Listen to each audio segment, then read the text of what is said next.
Bueno, arranquemos ahora con el segundo protocolo, que son los servidores de mail. Son bastante interesantes hoy en día, ¿no? Primero vamos a ver un esquema general de cómo funciona, cómo es la arquitectura de los servidores de correo. Después vamos a ver los diferentes protocolos que están involucrados. El protocolo SMTP, que es el protocolo para el envío de los mensajes. Cómo funciona SMTP. Cómo es una sesión básica de SMTP. O si una sesión básica es una sesión que nosotros lo podemos escribir con un editor de texto. No necesitamos ni utilizar ni cierta codificación ni nada porque los mensajes son entendibles para las personas. Así se creó el protocolo. Y después por último vamos a ver diferentes protocolos de acceso al correo, como lo es el POP3, IMAP y también en la actualidad se utiliza HTTP abundante para acceder a los correos. Bien, un esquema general es que en una topología general cada usuario tiene instalado de alguna manera en su equipo un agente de correo. Estos agentes de correo lo que hacen es se comunican con el servidor de correo de ese usuario y ese servidor de correo va a tener una serie de colas de mensajes de cada uno de esos usuarios, va a intercambiar cada uno de esos mensajes y los va a enviar a un servidor de destino. La transferencia desde el servidor de origen a destino se hace a través del protocolo SMTP. SMTP es el protocolo de envío por defecto de los servidores de correo.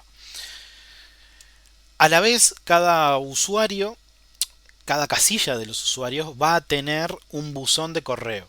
En ese buzón de correo es donde van a llegar todos los mails que les envíen a ese usuario. El esquema general es utilizar el protocolo SMTP entre los diferentes servidores y también se utiliza SMTP para el envío desde el agente del usuario de correo al servidor de correo del usuario.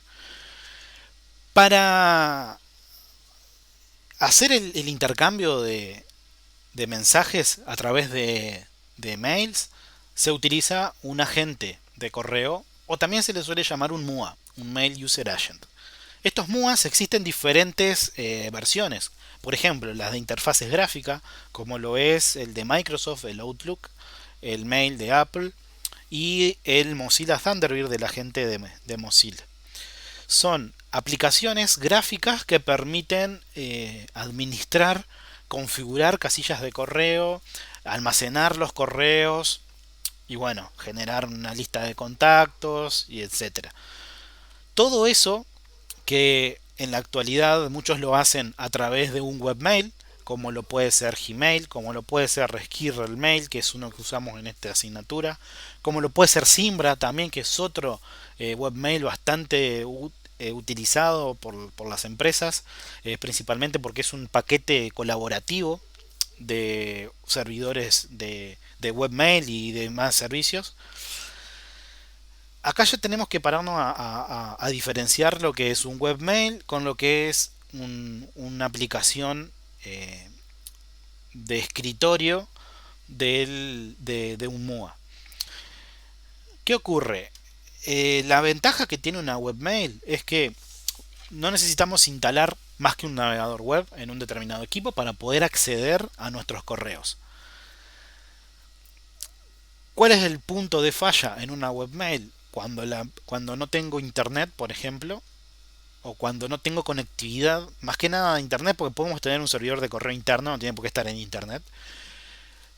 Cuando no tenemos conectividad contra nuestro servidor de correo, o cuando nuestro servidor de correo, no sé, imagínense que entra en una etapa de mantenimiento, porque, no sé, se le hace mantenimiento programado, o no sé, se rompe un data storage que está mapeado a ese servidor, y bueno, no queda disponible el servicio para los usuarios. Ahí el webmail falla. De la misma manera que si a través de un navegador web es muy fácil que nos quiten las contraseñas para que un usuario malintencionado nos robe las credenciales y se las envíe a, no sé, a través de una petición HTTP a algún lado. Esos son los puntos de falla de los webmail. Las aplicaciones de escritorio lo que son bastante ventajosas porque principalmente están enfocadas que nosotros o los propietarios de los correos tengan los correos en el equipo local.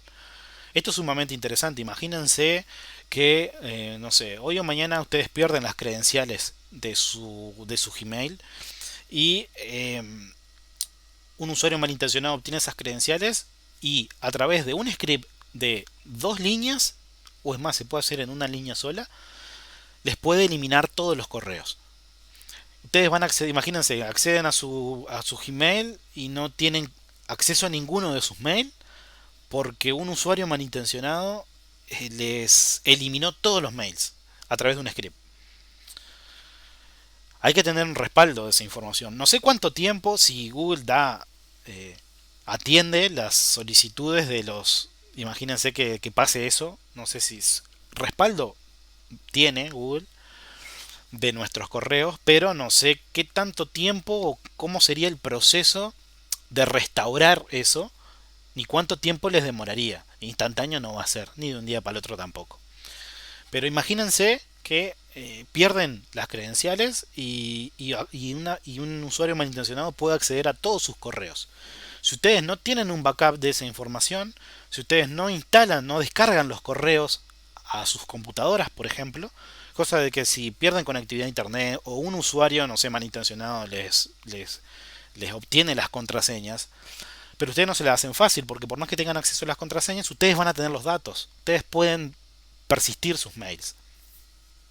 Entonces, es una buena práctica que ustedes tengan en sus computadoras una aplicación que descargue los correos y que estén los correos ahí, que ustedes los gestionen ahí.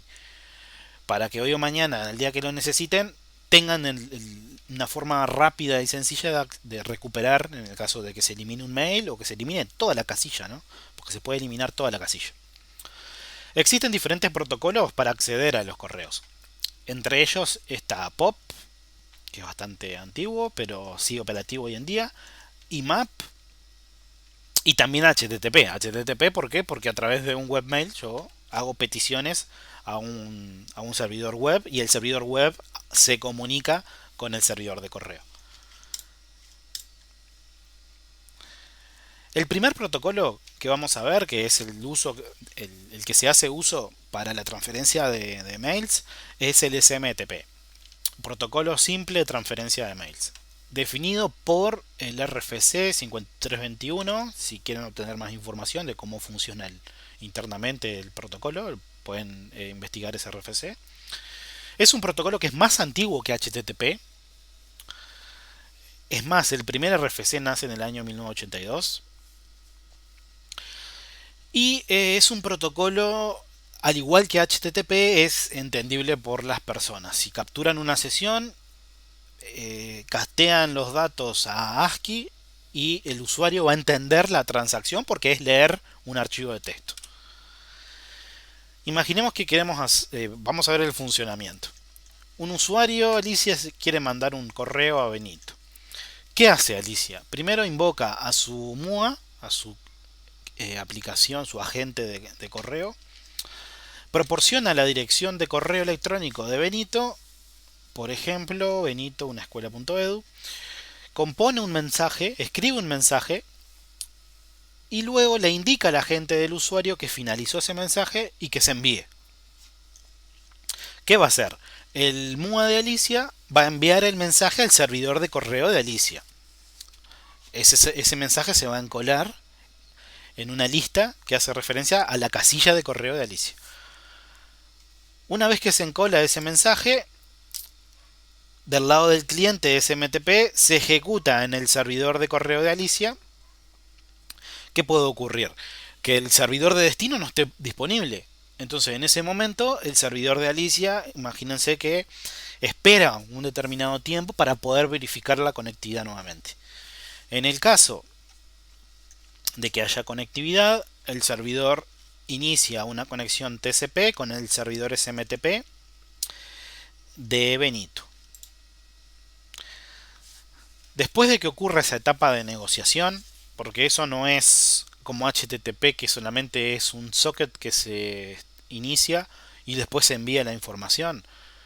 Se genera un socket y se tiene que intercambiar un mensaje y un saludo, que se le denomina. Una vez que se haga esa negociación, Alicia va a enviar el mensaje, el servidor de Alicia va a mandar el mensaje a través de esa conexión SMTP, TCP. En el servidor de correo de Benito, al lado del servidor de SMTP recibe el mensaje y eso se encola en el buzón de Benito. Cuando Benito invoca su MUA para recibir todos los mensajes, por ejemplo, le indica al MUA recibir todos los mensajes ahora, eh, el servidor le notifica al MUA de que está este correo nuevo, el MUA lo descarga o directamente lo puede ver ahí. Eso va a depender del protocolo que esté configurado el MUA. Entonces, las etapas no es que se envía el mail de un lado a otro, sino que ocurren diferentes etapas, existen diferentes agentes que componen el envío de mensajes. Tenemos el usuario, el remitente y el destino. El remitente genera un mail a través de un MUA y ese mail se transfiere al servidor del remitente. Eso se encola en una serie en una cola específica de mensajes de ese usuario, del remitente. A través de SMTP se manda al servidor de destino. Ese mensaje se encola en el servidor de destino, pero en una casilla del buzón del usuario de destino. Y luego el usuario de destino a través de un MUA se comunica con su casilla, con su buzón de correos para descargar el correo, para verlo, para hacer algo con el correo. Esas son las diferentes etapas que hay para el envío de un correo. ¿Cómo es una sesión básica? Bueno, acá tenemos una sesión básica SMTP en el cual tenemos donde dice S dos puntos es el mensaje del servidor y donde dice C dos puntos es el mensaje del cliente. Cuando nos conectamos por TCP al número de puerto en el que esté configurado el servidor SMTP, el servidor nos va a retornar un código de error, un código que es 220 y un nombre. El MUA lo que tiene que hacer es iniciar una transacción SMTP. La transacción es lo que se quiere hacer. En este caso se especifica en mayúscula. La transacción es hello o también hello sin h, que indica que tiene que, cuando mencionamos esa etapa de negociación, tiene que identificarse, tiene que saludarlo al servidor antes de enviar un mensaje. Entonces lo primero que hace es ejecutar la transacción hello y el nombre del servidor. El servidor responde hola fulano, una serie de mensajes que se pueden personalizar. Después el cliente quiere escribir un mail. Entonces a través de la transacción mail from dos puntos especifica a dónde va a ser el mail. Ahí el servidor que atiende esta solicitud va a verificar que la casilla esa esté creada. ¿Por qué? Porque si la casilla no está creada, imaginen que podría ser una serie de unos mensajes spam. Genera una casilla que no existe en el servidor para notificarle a los demás usuarios un mail. Después, a través del comando rcpt-chu, especifica el destino. El servidor responde, sí, conozco el destino, buenísimo. El cliente inicia el mensaje data. El mensaje data es para comenzar a escribir el mail. Y para finalizar la escritura del mail se tiene que especificar un carácter de fin de línea, de fin de mail sería, que va a ser el punto y un enter.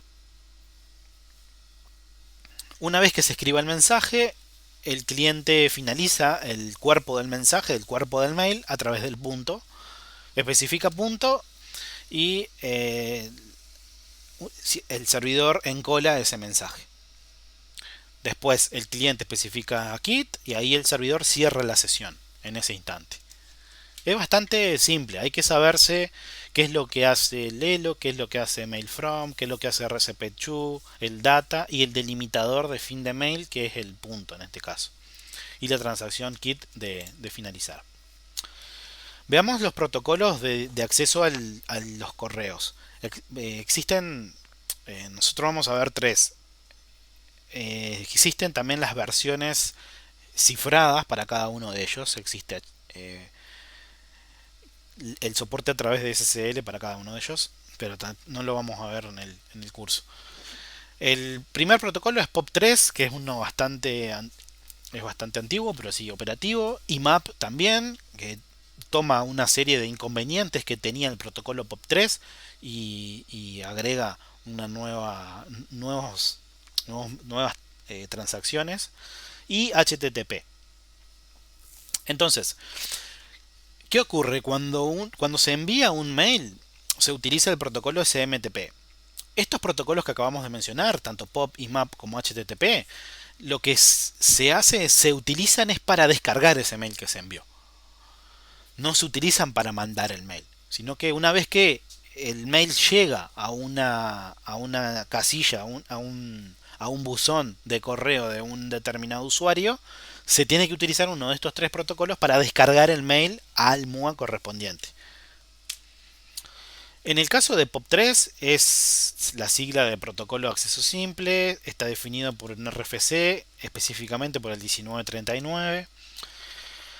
En una transacción POP3 son muy sencillas. El MUA ejecuta los comandos y el servidor responde para cada comando una respuesta, que puede ser más OC o menos R. Mantiene la información entre las sesiones. El servidor POP3 tiene que identificar a cada una de esas secciones.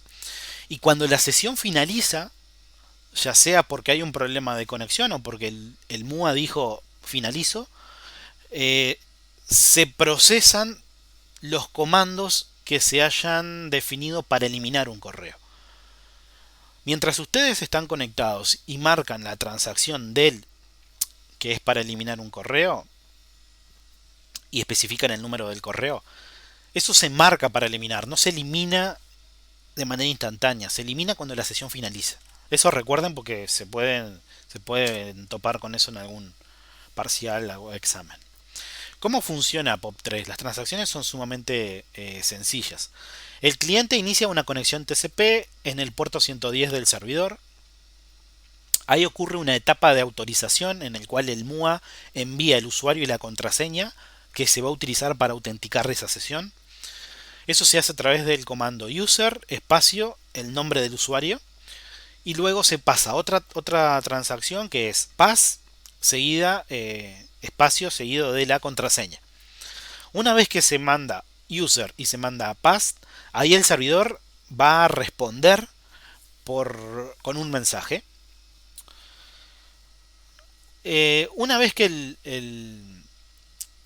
el MUA recupera los mensajes, también se pueden marcar mensajes para eliminar, se pueden eliminar marcas de borrado o se pueden obtener estadísticas de los mails.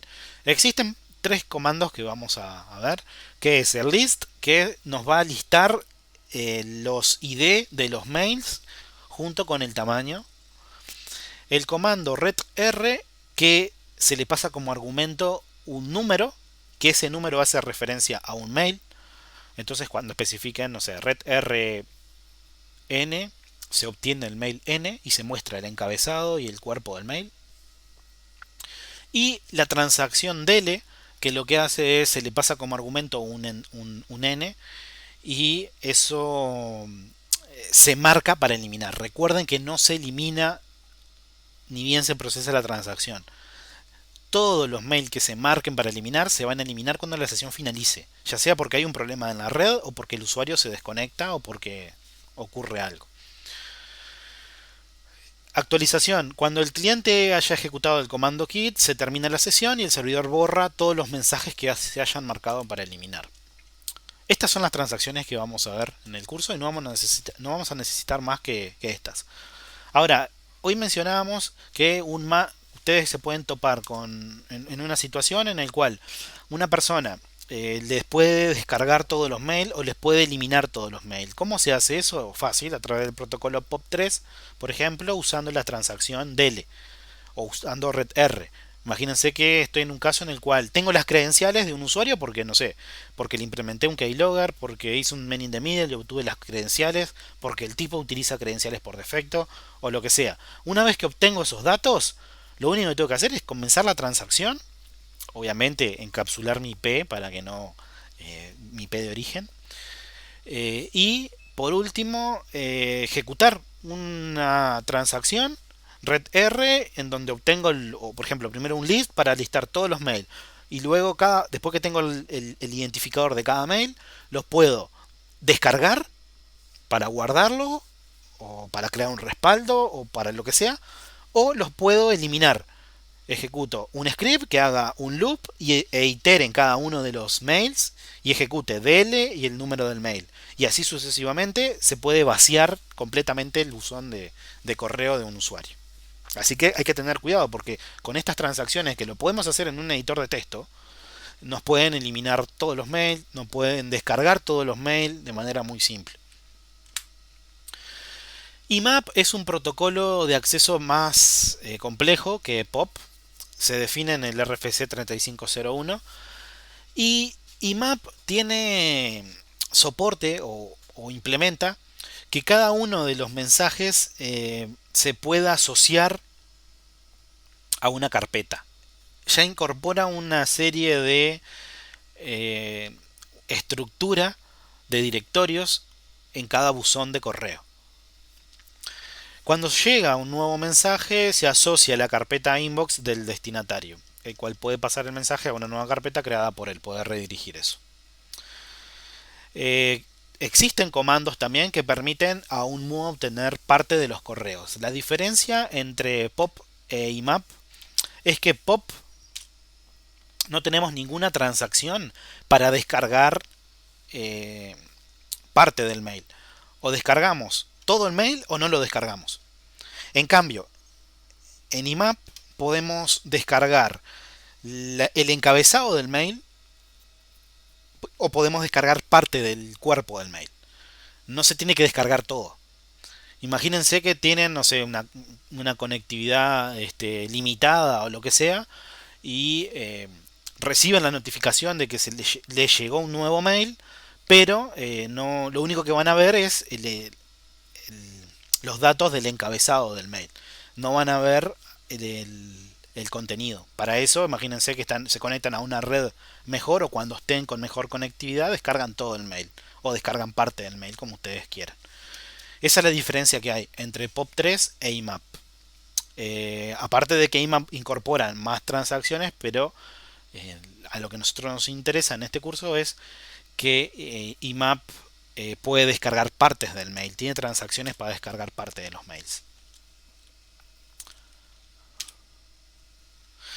Y también mantiene información de diferentes estados en una sesión de IMAP. Por ejemplo, en POP3, si nosotros descargamos un mail de un servidor, el mail queda en el equipo que nosotros lo descargamos. Si ya lo quitamos del servidor de correo, el mail persiste en el equipo que fue descargado. Si lo transferimos a otro equipo, no vamos a tener acceso a ese mail. En cambio, en IMAP podemos tener múltiples conexiones, diferentes dispositivos conectados a través de diferentes MUA usando IMAP y todos van a estar sincronizados en el mismo tiempo. Cuando llega el mail a uno, la notificación llega a todos. Esa es una de las ventajas que tiene. En cambio en POP se tiene que estar preguntando eso y se tiene que es más difícil porque tenemos que estar haciendo ese pedido manual y descargar los mails que nosotros queremos. HTTP, bueno, ya hemos mencionado este protocolo. En la actualidad es el MUA más utilizado porque es el que se accede actualmente, es a través de un navegador web.